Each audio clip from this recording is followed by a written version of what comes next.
Right.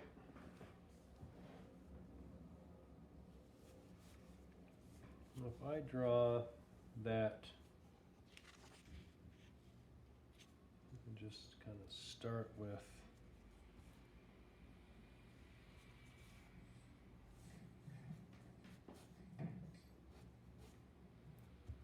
contour of this piggy.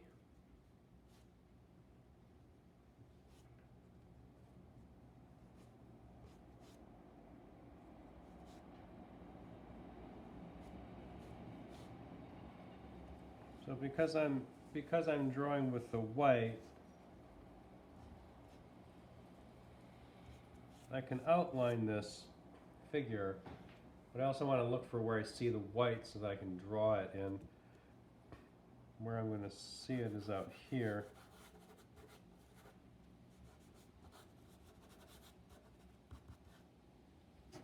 And I can keep this kind of simple and start out by just filling in white areas a little more solidly.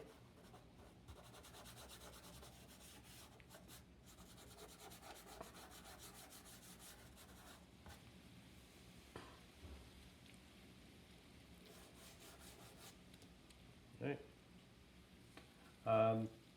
But I'll show you the like with the rag. If I just pick up some white on the rag and just like try to draw some of that really subtle light, just like that it's lighter here.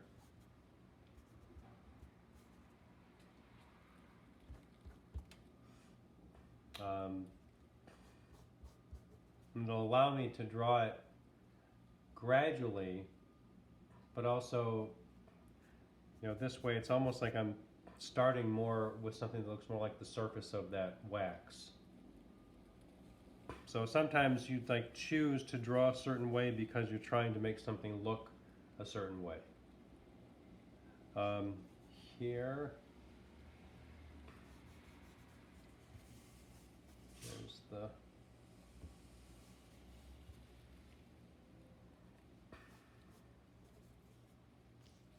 and then at some point I might run out of things to draw that way.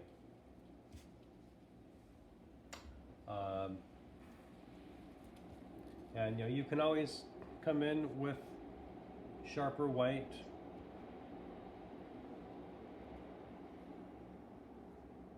I mean, it's kind of nice. It's kind of made to do something like that, drawing that sharp white ridge.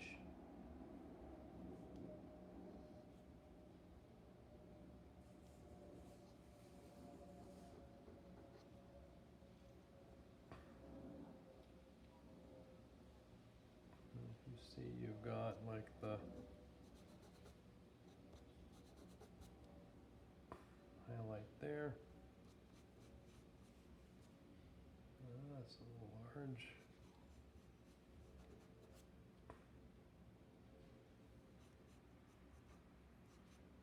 And you can use the white and draw something like a contour that you're planning on smoothing out later.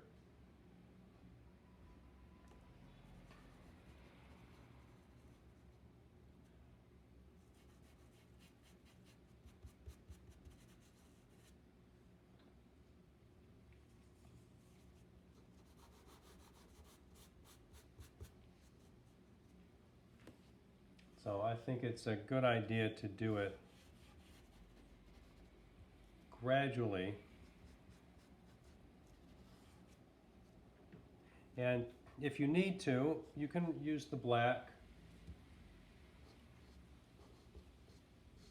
to emphasize some of the edges.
And you'll see like this is some cheap construction paper, so it's actually like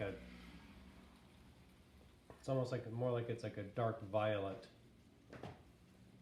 But then you can see that once once you put the black on it, then you can see just how it's not really black, but the contrast with the white is strong, so that's fine. But also this also works well with colored paper. If you have like a dark green, like this technique goes back to Renaissance era. People like Da Vinci, Leonardo, Raphael. They used like the toned paper that was prepared either with like like iron oxide ground or terracotta or like a green, so like earth color, and then they would draw with light and dark on it, and it really was a good way to help them prepare for making a painting.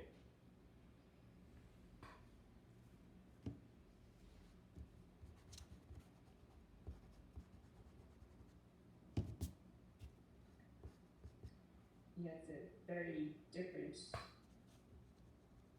You have to be much more careful with it. You do, it does make you, well, it makes you think differently, because when you're not drawing with, you're drawing the light and not the shadow, and that's really like, even people who haven't really drawn seriously ever, that's the way you would assume you draw, is you have a pencil and you draw shadows. And so when you draw and you're not drawing that way, it seems pretty strange. And it's like your brain's got to work a little differently to try to imagine how to draw light. Shadow always seems like it's more substantial and almost like a solid thing you can understand. Drawing light, like what is, like what's it even made of, But when you practice this, you just like you can get good at just going back and forth between drawing light and shadow, because that's sort of like that, learning the process makes you think about the process and not the thing you're drawing.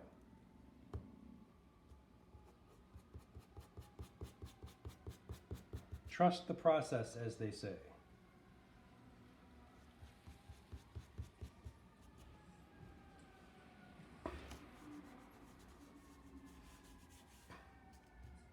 And if this, and if the pig is just generally lighter than the background, all on this right side, then I could just lighten the whole thing and then come back with the eraser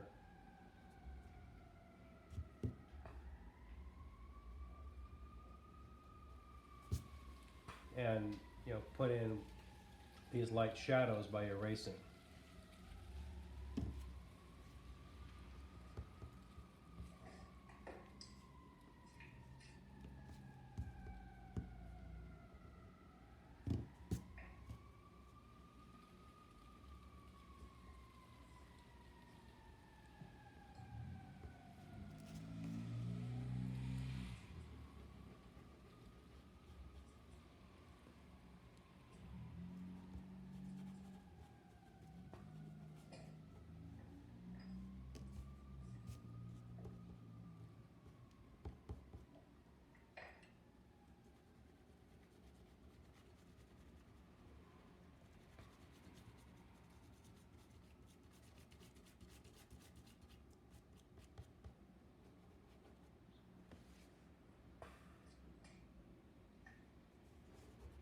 It's really tempting for me to want to draw a shadow, but I don't want to neglect the fact that I'm using the white.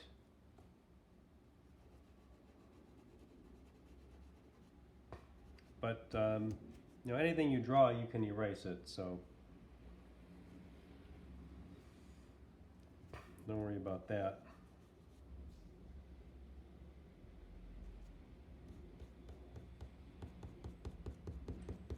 Let me get that chubby cheek in there.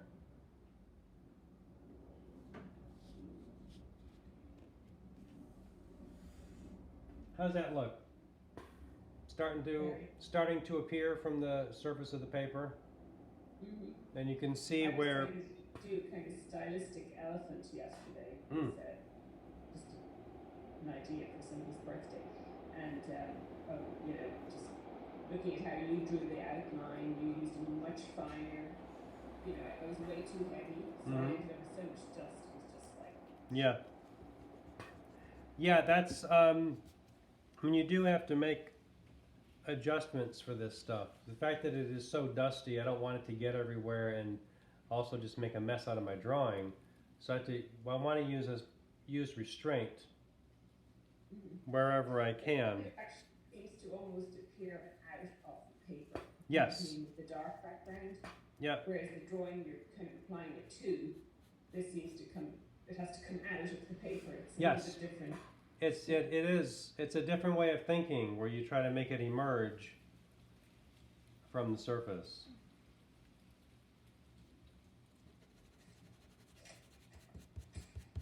You know, and it can take a little bit of drawing before you start to see the mid-tone of the paper turning into the shadow.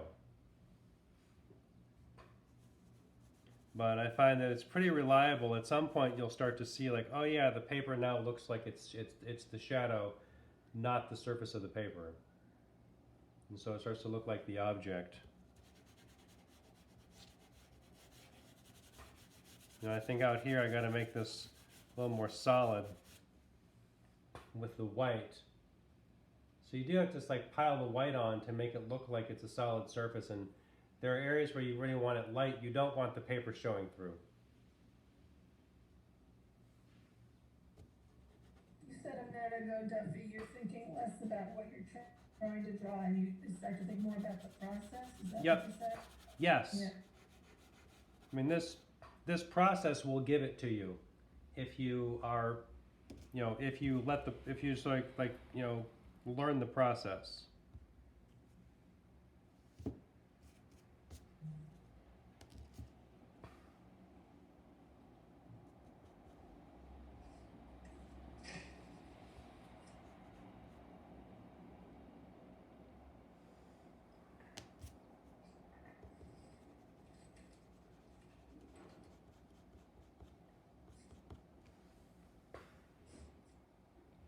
Yeah, and it's a good challenge because I'll go back and forth. I'll draw something with the white, and then I'll look at it like, nah, it's not nearly light enough yet. So first you do like, you know, first you know, if you start to see the effect of lightening it, that's good. But that is often only the beginning. And then you need to keep looking at it and asking yourself, is this really accurate to what I'm looking at? And I think in terms of learning this technique, it is good to try very hard to make it look as realistic as you can, because then you're learning control of the process.